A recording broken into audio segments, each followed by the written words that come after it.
Anyone who would want this wants it just to sit there and work. They don't want to go on the experimental path with us. So everything to date has been, okay, here's some very interesting new engineering. We're engaging this in a totally different manner. People have wanted to go on this adventure of us with solving gasification. How do we tame this to be usable? And we've been making regular progress, and people have wanted to participate in that. This is more of a commercial product. People want to put this thing on the ground and use it. Now, certain people are in research situations, or they want to do early stage demos. That it can still be somewhat in process, or needing refinements. But most of the deployments people want to do with this, they don't want to deal with all that. So we're not rolling this out in the same manner that we rolled out the kits and the early power pallets. So it can arrive on the truck, you drop it off the truck, you press the button, and it goes. So no on-site assembly, no on-site construction, no fuel feeding problem that wasn't known before because you weren't a farmer, you didn't know that feeding fuel's hard, that you discover on-site. It's also designed to run 24/7, so we had to get a hopper that was large enough. We wanted it to be able to go a 24-hour cycle, and that takes about half the container to do that on typical fuels. This is the gasification unit. The air is going in through here. Spiral wrapped lines inside, goes to the nozzles. Gas comes out the bottom, comes back up by those lines to preheat the air on the way in. You also get your initial filtration there, so you get turbulence around those lines. It drops the particulates out. So again, you're trying to solve as many problems with as few steps as possible, so we combine things a lot. So we're really doing filtration in here also with those heat exchange lines. Comes out in cyclone, does a proper filtration stage, then comes up into the heated auger. So this is a double jacketed auger with baffles inside. So the gas is going back and forth across the auger tube. So it's like a single tube and shell heat exchanger, okay, but about 8 passes. So that goes all the way down here, comes out at the base right before the rotary auger, or the rotary valve, and comes into the base of these filters here.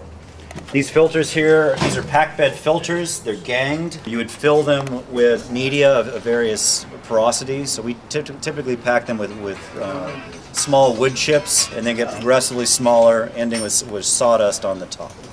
Okay, and then we usually put some foam on the top too, for oiled foam for the final filtration.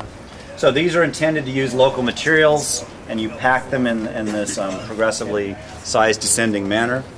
And then the gas comes out the top of this, goes over to where there's a mixer that's on right before the air cleaner, and that does your fuel air mixing and speed control.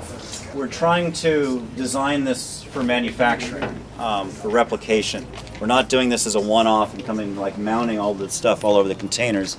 All of the electronics and control are in this single integrated module here, that this can be built off the container as a done control and power distribution center, and then that just gets set on.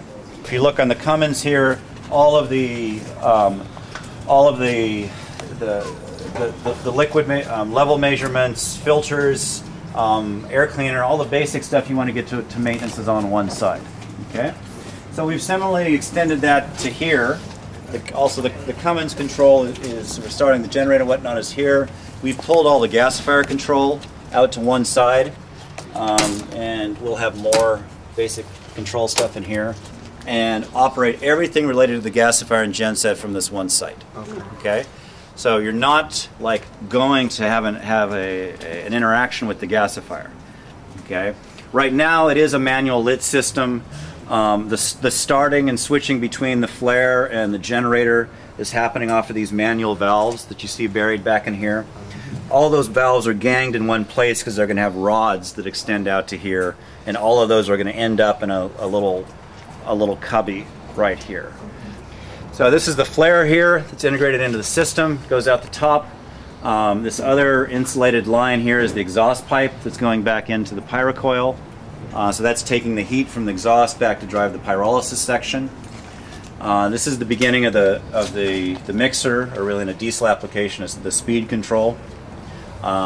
This is a diesel engine, so it's going to run in dual fuel. You set the injection for the smallest amount of diesel that the engine will run, and that's just essentially your spark plug. And then you variably introduce syngas into the stream, and your timing or ignition event comes from the small diesel injection. Okay. So on a diesel, you actually really aren't mixing the fuel and air. You're doing speed control. It's all air all the time, and then you choke the air progressively such that you pull in more syngas. So you're controlling the amount of syngas that you introduce into the stream, and that gives you your speed control. I've been primarily interested on leveraging the massive infrastructure of internal combustion engines. I mean, I see what I think is the elegance in this is we have a pre-existing solar energy system in the world. It's called photosynthesis. It's generating stored energy relentlessly. It's free. It has a globally installed base. It's often a problem. It's in our way. And we similarly have a globally installed energy infrastructure based on internal combustion engines. They're everywhere. It's totally optimized. Everyone knows how to use them.